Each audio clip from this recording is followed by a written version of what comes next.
Well, as tonight's ball game got underway, the A's had a leadoff single to start the game by Mark Kotsay, but before the inning was over, Dickey had picked him off, and the A's got nothing out of that first inning. But in the second, Dye was the first one to strike a blow for the night, and Dickey was hurt 3 times tonight on 3-1 pitches. This was Germain leading off in that second inning. Guy cracks one into deep right center field. It's going to be a long run, and it may be no use. That is gone.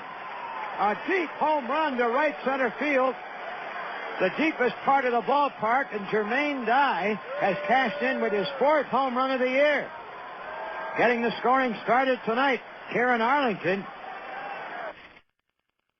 And in the third inning, things really jumped up and bit R.A. Dickey, who had pitched 7 solid innings in his first start.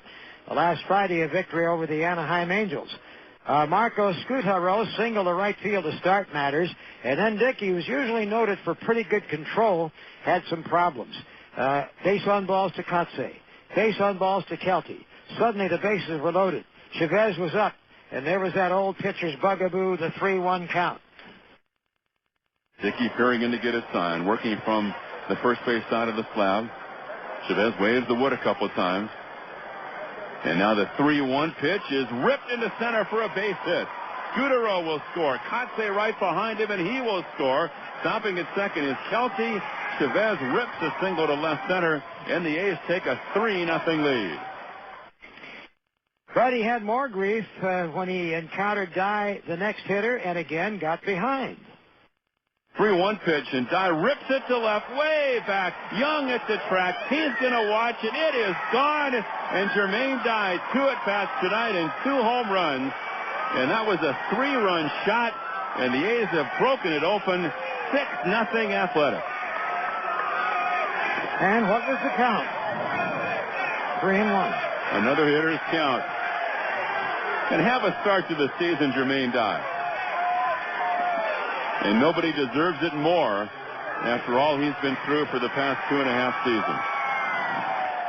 The Rangers got one of those runs back in the 4th inning on a Fulmer double, a bunt single by Eric Young to put runners at first and third, and Laird's sacrifice fly to center field, but Bregman was pretty much the master of things at that point. After that 3rd inning, Dickey settled down a little bit, and in fact, at one juncture, he had retired 8 out of 9 batters. But that ended in the 5th inning with 2 out. Durazo struck the blow that started Dickey on the way to the showers. Laird sets the target, goes inside, and the pitch is ripped to right field. A well-hit ball toward right center. Will that get out of here? That one is off the wall. Bouncing back to the center fielder, Navar, who fields it, fires into second, and Durazo slides in with a double. Out near that 377 mark, and again in an area where this ballpark with its wind currents is favorable. And then Scott Hatteberg hit a little dribbler, a broken bat effort that rolled up the third baseline, and he beat it out for an infield hit to put runners at the corners and bring up Bobby Crosby as Dickey threw a fastball by him swinging, tried to get another fastball in, and that was a mistake. 2 strikes now as Dickey has got him in the hole, trying to get out with no damage. And the next delivery. That one is hit in the air to right field. It's hit deep to right. Going back is Mitch. And that is gone. Bobby Crosby launches his first Major League home run. Scoring behind Durazo and Hatteberg. 3 more big ones on the board for the A's. They lead 9-1. And that's the end of the line for R.A. Dickey. Here comes Buck Showalter in the 5th inning with 2 out and nobody on. Durazo doubled. Hatteberg beat out the little infield scratch hit, and Crosby takes it the other way for a 3-run blast. And Dickey had thrown 96 pitches for his 4 2/3 innings. The A's did very little the rest of the night against Ryan Drees, who was just called back from AAA today. He worked 4 1/3 innings, gave up just 2 singles, and faced a minimum number of batters because each man who had a base hit was wiped out, one in a caught stealing and the other in a double play.